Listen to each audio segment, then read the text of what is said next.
గురు విష్ణు గురుదేవో మహేశ్వర గురు సాక్షాత్ పరబ్రహ్మ తస్మై శ్రీ గురువే నమః. మీ సనగరం బాలసుబ్రహ్మణ్య శర్మ. చాలామంది ఫోన్లు చేసి నిజంగానే ఎక్కడెక్కడ వాళ్ళు ఫోన్ చేస్తున్నారు. శ్రీకాకుళం దగ్గర నుంచి, తెలంగాణ ఏరియా దగ్గర నుంచి, ఆ తర్వాత కొంతమంది కర్ణాటకలో, కొంతమంది నార్త్ ఇండియాలో కూడా సార్ బాగున్నాయి, కానీ కొన్ని వాటికి చెప్తే బాగుంటుందేమో అని ఏదో కిడ్నీ సమస్యకు మరి మంత్రం ఏదన్నా ఉన్నాను. అద్భుతమైన మంత్రం, కిడ్నీ సమస్యలకు అన్నిటికీ కూడా మంత్రం ఉంది. నేను డెఫినెట్గా మీకు కిడ్నీ సమస్యలకు మంత్రం తొందరలో చేస్తాను, నేను రేపు మాపో. బట్ అంతకుముందు ఒకరెవరు అడిగారు, సార్ సింపుల్గా ఏదైనా మంత్రం చెప్పుకుంటూ ఉంటే ధనానికి లోటు లేకుండా మనకు కావాల్సినంత ధనం వస్తూ అప్పులు లేకుండా చూడడానికి ఏదైనా చెప్పండి అంటే, సరే ఈరోజు చేస్తున్నాను, మీ ముందుకు వచ్చాను. ఏంటంటే చాలామందికి ఏంటంటే డబ్బులు వస్తుంటాయి కానీ ఎక్కువ మిగలట్లేదు. డబ్బులేమో వస్తుంటాయి కానీ ఎక్కువ మిగలట్లేదు, అంతా ఖర్చు అయిపోతుంది. ఖర్చులు ఎక్కువ వస్తున్నాయి, అనవసరమైన ఖర్చులు వస్తున్నాయి, అనవసరమైన ఖర్చులు ఎక్కువగా వస్తున్నాయి. ఈ అనవసరమైన ఖర్చులు ఎక్కువగా రావడం వల్ల ఏమవుతుందంటే ఉన్న డబ్బులు కూడా ఖర్చు అయిపోతుంటాయి, మిగలట్లేదు. ఇందుకు ఏం చేయాలి సార్, ప్లీజ్ దయచేసి చెప్పండి అంటే, సరే ఖచ్చితంగా ఒకటి తంత్రం చెప్తాను, ఒకటి మంత్రం చెప్తాను. అయితే ఇది తర్వాత నాలాంటి వాడు కొంతమంది ఉంటారుగా, ఏమని సార్ చేసేస్తే సరిపోతే ఉద్యోగాలు చేయాల్సిన అవసరం లేదా అంటారు. అది కాదండి, తప్పు. కర్మణ్యేవాధికారస్తే మా ఫలేషు కదాసన. కాబట్టి నీ కర్మ నువ్వు చేయాల్సింది తప్పదు. చేస్తూ భగవంతుని నమ్ముకోగలిగితే ఖచ్చితంగా వస్తుంది. ఒకవేళ నేను ఉద్యోగం చేయకుండా కూర్చుంటాను, చేస్తాను, వస్తుందంటే 100% ఇతరత్రా మీకు ధనం రావడానికి అవకాశాలు ఏదైతే ఉంటుందో ఆ అవకాశాలు మీ కెపాసిటీ తగ్గట్టు భగవంతుడు కల్పిస్తాడు. ఇందులో సంశయ ఖచ్చితంగా. కాబట్టి మీరు అయితే చేయాలి, నమ్మి విశ్వాసంతో ఎక్కువ చేయాలి. చేసి చూడండి, ఎందుకు రాదు. నాకు తెలిసిన వాళ్ళు చాలామంది ఏమీ లేని వాళ్ళు వచ్చి జపాలు చేసి తపాలు చేసి కూర్చొని చేస్తుంటే ఖచ్చితంగా డబ్బులు కోట్ల రూపాయలు వస్తున్నాయి. ఎలా వస్తున్నాయంటే దానికి తగ్గట్టు, వాళ్ళ కెపాసిటీ తగ్గట్టు, వాళ్ళ వృత్తిలో కొంచెం ఆఫర్లు ఎక్కువయ్యి డబ్బులు వస్తాయి. 100% ఈ జీవితం భగవంతుడు ఇచ్చింది కాబట్టి ఆ జీవితానికి తగ్గట్టు అన్నీ ఇస్తాడు. నారు పోసిన వాడే నీరు పోస్తాడనేది సామెత. ఖచ్చితంగా వస్తుందండి, చేయండి. అద్భుతంగా పనిచేస్తుంది, ఎందుకు రాదండి. ఖచ్చితంగా భగవంతుని నమ్మితే ఏం కాదు. దూర్జటి మహాకవి చెప్పాడు, నిన్ను సేవింపగా ఏమొస్తుందయ్యా నాకు భగవంతుని నమ్మితే, పవి పుష్పంబగు. పవి అంటే పిడుగు పడితే పుష్పలాగా వచ్చేస్తుందంట. అగ్ని మంచగు అంటే అగ్ని ఒకవేళ ఎత్తినప్పుడు ఉంటే మంచులా కనబడుతుంటా. పవి పుష్పంబగు అగ్ని మంచగు అకూపారంబు భూమి స్థలము అంటే నీటితో నిండిన మొత్తం సముద్రం అంతా నివసించడానికి వీలు లేనప్పుడు భగవంతుని దయ ఉంటే ఖచ్చితంగా నివసించడానికి ఒక భూమిని ఇస్తుందంట. నీళ్ళంతా వెనక్కి వెళ్ళిపోయి అకూపారంబు భూమి స్థలము. శత్రువులు అతి మిత్రుండవు, శత్రువులు మిత్రులు అయిపోతారట. విషము దివ్యాహారము నిన్నగా అవనీమండల లోపలిన్ శివేత్యా భాషణోల్లాసికిన్ శివ నీ నామము సర్వము వశ్యకరమవు అంటాడు.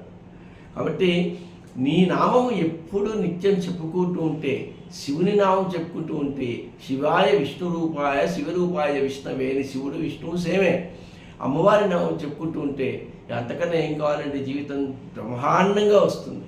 100% ధనీ భవేత్ న సంశయ. ధనం పెరుగుతుంది, సంశయం అనేది లేదు. నమ్మి విశ్వాసంతో చేయాలి. చేస్తే పోలే, మహా అయితే ఏమవుతుంది, మనం అనుకునే వచ్చేస్తుంది, లేదంటే రాదు, తర్వాత చూసుకుందాం. ముందు చేసేయాలంతే, నమ్మి విశ్వాసంతో చేయాలంతే. ఈత రానప్పుడు అరే దూకే రాని వెనకించేది చెరువులోకి తోసేస్తారు, నీటిలోకి వచ్చేయడానికి ఈత వచ్చేస్తుంది అంతే. కాబట్టి నమ్మి చేయండి. ఏం చేయాలి, మొట్టమొదటి మీరు చేయాల్సింది ఒక గాజు కప్పులో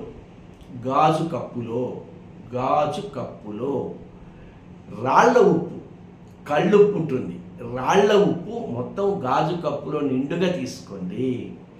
మీ ఇంట్లో ఈశాన్య మూల ఎక్కడైతే ఉందో ఆ ఈశాన్య మూలలో దాన్ని పెట్టేయండి. మళ్ళీ చెప్తున్నా, గాజు కప్పులోకి రాళ్ళ ఉప్పు, కళ్ళుప్పు తీసుకొని మొత్తం ఆ గాజు కప్పు అంతా పూర్తిగా నింపి మీకు ఇంట్లో ఈశాన్య మూల ఏదైతే ఉందో ఆ ఈశాన్య మూలలో పెట్టండి. మీకు వీలుంటే దాని మీద ఒక పచ్చిమిరపకాయ పెట్టండి, మామూలుగా పెట్టేయండి అంతే. తర్వాత ఆ పచ్చిమిరపకాయ ఎండిపోవడము ఏదో జరిగితే మార్చండి. ఉప్పు కూడా కలర్ మారితే మళ్ళీ మార్చండి, ఏం భయపడాల్సిన అవసరం లేదు. ఆ ఉప్పు ఈశాన్య మూలలో పెట్టడం వల్ల, దాని మీద పచ్చిమిరపకాయ పెట్టడం వల్ల మీకు ఏమనిపిస్తుందంటే ఉన్న డబ్బులు ఎక్కువ అనవసరమైన ఖర్చులు కాకుండా ఉంటుంది. మీకు 10 రూపాయలు రావాల్సిన చోట 20 రూపాయలు వస్తుంది. ఎగ్జాంపుల్ చెప్తున్నా మీకు, అంటే డబుల్ అవుతుంది, ఖచ్చితంగా అవుతుంది. రెండవది, తెల్లవారి స్నానం చేస్తారు అందరూ. ఈ కాలంలో ఎవరు చేయండి, ప్రతి ఒక్కరు స్నానం చేసి శుభ్రంగా బట్టలు వేసుకుంటున్నారు కదా. వేసిన తర్వాత మీరు ఏ పనున్నా చేసుకోండి. కంప్యూటర్ మీద కూర్చున్నారా, ఇంకో ఉద్యోగం చేస్తున్నారా, కాళ్ళకు చెప్పులు లేకుండా కూర్చోండి. చెప్పులు పక్కన పెట్టి, నేను నా ఆఫీస్లో అంతే, నేను చేస్తున్న పని నా ఆఫీస్లో కాళ్ళకి చెప్పులు లేకుండా, చెప్పులు బయట వదిలేసి లోపల నా రూమ్లో కూర్చుంటా. వాటి కాళ్ళకి చెప్పులు లేకుండా కూర్చొని ఒక చిన్న మంత్రం, ఓం ధనధాన్యాయ స్వాహ, ఓం ధనధాన్యాయ స్వాహ, ఓం ధనధాన్యాయ స్వాహ. ఇది ఈ మంత్రం కన్నా మీరు కూర్చున్న చోటనే నిరంతరము చెప్పుకుంటూ ఉంటే మీకు తెలియకుండా మీరు చేస్తున్న వృత్తిలో, చేస్తున్న ఉద్యోగంలో మీరు ఏ పని చేస్తే డబ్బు కోసం దాంట్లో డబ్బు పెరుగుతూ వస్తుంది. అనుకోకుండా డబ్బు ఇంట్లో చేరుతుంది. ఇది ఖచ్చితంగా నమ్మి తీరాలి. అందరూ చేస్తున్నారు. నమ్మకంతో, విశ్వాసంతో చేస్తే అమ్మ కరుణిస్తుంది.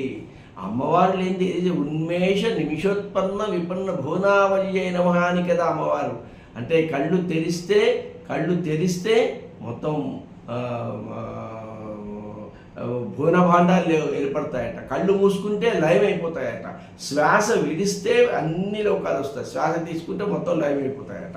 కాబట్టి అమ్మవారి దయ ఉంటే అన్నీ ఉన్నట్టే. నమ్మి చేయండి. మళ్ళీ చెప్తున్నా, మొట్టమొదటిది గాజు కప్పు తీసుకుని, చిన్నదో పెద్దదో మీ ఇష్టం అది. మళ్ళీ దాంట్లో అన్నీ చిన్నదా పెద్దదా మీడియమా అనకండి. చేయాలనుకున్నప్పుడు చేసి పడాలి అంతే. చిన్నది తీసుకోండి. చిన్నది తీసుకుంటే మంచిది, ఎక్కువ ఉప్పు తక్కువ పడుతుంది. లేదా పెద్దది తీసుకుంటే మీ ఇష్టం, దానికి ఏం కొలతలు లేవు. ఆ చిన్న కప్పు, గాజు కప్పు తీసుకొని ఈశాన్య మూలలో ఆ కప్పులోకి నిండుగా రాళ్ల ఉప్పు అంటారు, కళ్ళు ఉప్పు అంటారు, దాన్ని వేసి దాని మీద ఒక పచ్చిమిరపకాయ పెట్టి ఈశాన్య మూలలో పెట్టేయండి. ఖచ్చితంగా పెట్టేయండి. సో అది మార్చుకుంటూ ఉండొచ్చు. ఏదన్నా మీకు అనిపిస్తే అప్పుడప్పుడు మారుస్తుందండి. ఖచ్చితంగా ధనాదాయం స్లోగా పెరుగుతూ ఉంటుంది. తర్వాత తెల్లవారి స్నానం చేసిన తర్వాత భగవంతుని దగ్గర కూర్చొని అక్కడ అవసరమైతే ఈ మంత్రం ఏదైతే ఉందో, ఓం ధన ధాన్యాయ స్వాహ అనే మంత్రాన్ని 108 సార్లు చెప్పుకోండి. చెప్పుకున్న తర్వాత మీరు ఏ పని చేస్తున్నా, ఇంట్లో ఒకవేళ ఆడవాళ్ళు వంట చేస్తున్నా, లేదా అక్కడ దీంట్లో కూర్చున్నా, లేదా ఆఫీస్లో కూర్చున్నా, మీరు ఏం చేస్తున్నా కాళ్ళకి చెప్పులు లేకుండా ఈ మంత్రం చెప్పుకుంటూనే ఉండండి.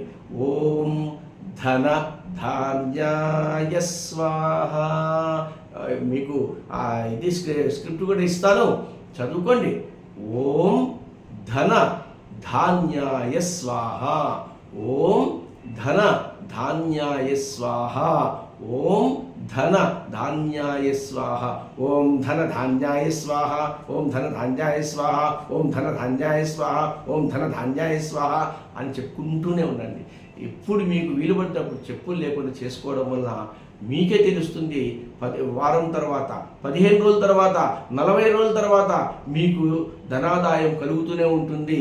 ఇందులో ధనీ భవేత్ న సంశయ, ధనాదాయం గ్యారంటీ మీకు వస్తుంది. నమ్మి విశ్వాసంతో చేయండి, అమ్మవారు కరుణిస్తారు. మీ శనగరం బాలసుబ్రహ్మణ్యం శర్మ శుభం భూయా.